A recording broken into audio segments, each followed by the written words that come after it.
అర గ్లాస్ బియ్యం తీసుకొని శుభ్రంగా వాటర్ వేసి కడుక్కొని వాటర్ అంతా తీసేసాక బియ్యం ములిగే వరకు ఒక 3.5 గ్లాసుల వరకు వాటర్ వేసుకోండి. దీనికి కొలత ఏమి ఉండదు, బియ్యం ములిగే వరకు కొంచెం ఎక్కువ వేసుకుంటే సరిపోద్ది.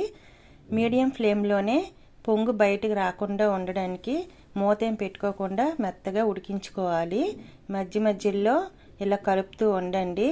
రైస్ ఉడికిందా లేదా కొంచెం రైస్ తీసుకొని చెక్ చేసుకోండి. మెత్తగా ఉడికితే సరిపోద్ది.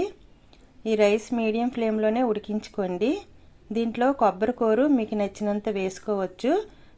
చిన్న చిన్న ముక్కలు కట్ చేసుకొని మిక్సీ జార్లో వేసి ఒకసారి మిక్సీ ఇలాగ ఆన్ చేసి ఆఫ్ చేసిస్తే కొబ్బరి కూర రెడీ అయిపోద్ది. వాటర్ ఏం లేకుండా కొబ్బరి కూర చేయాలి.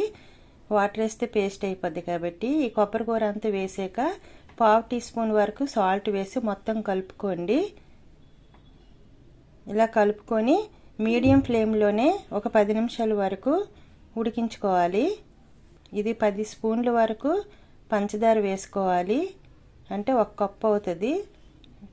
కొబ్బరి కూరలో కూడా స్వీట్ ఉంటుంది కాబట్టి స్వీట్ కరెక్ట్గా సరిపోద్ది అనమాట. స్వీట్ ఎక్కువ తినేవాళ్ళు ఎక్స్ట్రా వేసుకోవచ్చు పంచదారని. ఇప్పుడు మొత్తం కలుపుకోండి ఇలాగా. దీంట్లో కొబ్బరి కూర బ్లాక్ కలర్ వస్తుంది కదా, వెనకాల చిక్కు కూడా తీసి వాడుకోవచ్చు. దీంట్లో చిక్కగా ఉండే గ్లాసుడు పాలు, పచ్చి పాలు వేసుకోవాలి. చిక్కటి పాలు వేసుకుంటే టేస్ట్ బాగుంటుంది. పాలు వేసిన తర్వాత ఒక 10 నిమిషాలు లో ఫ్లేమ్లోనే ఉడికించుకోండి. పాలు బాగా మరగాలి కదా, అందువల్ల 10 నిమిషాలు ఉడికించుకుంటే సరిపోద్ది. మధ్య మధ్యలో కలపాలి, అడుగంటుకుంటుంది. ఇది జిఆర్బి నెయ్యి. చిన్న డబ్బాలు పెద్ద డబ్బాలు సైజులు ఉంటాయి. మీకు ఈ జిఆర్బి నెయ్యి ఆవు నెయ్యి అండి. ఇది దేవుడి పూజల ప్రసాదాలకి ఫుడ్ ఐటమ్స్కి వాడుకుంటే చాలా టేస్ట్ బాగుంటుంది. వీటిల్లో చిన్న సైజు పెద్ద సైజు డబ్బాలు కూడా ఉంటాయి, తీసుకోండి. వీటిని ఒక 2 స్పూన్ల జిఆర్బి నెయ్యి వేసుకొని దాంట్లో జీడిపప్పులు వేసి ఫ్రై చేసుకుని పక్కన ఉంచుకున్నాను.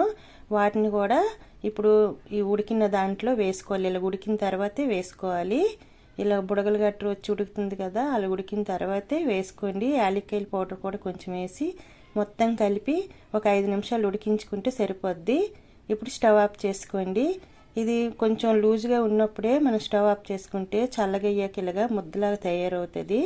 కొబ్బరి కూర పరమాన్నం చాలా టేస్ట్ బాగుంటుందండి. ట్రై చేయండి.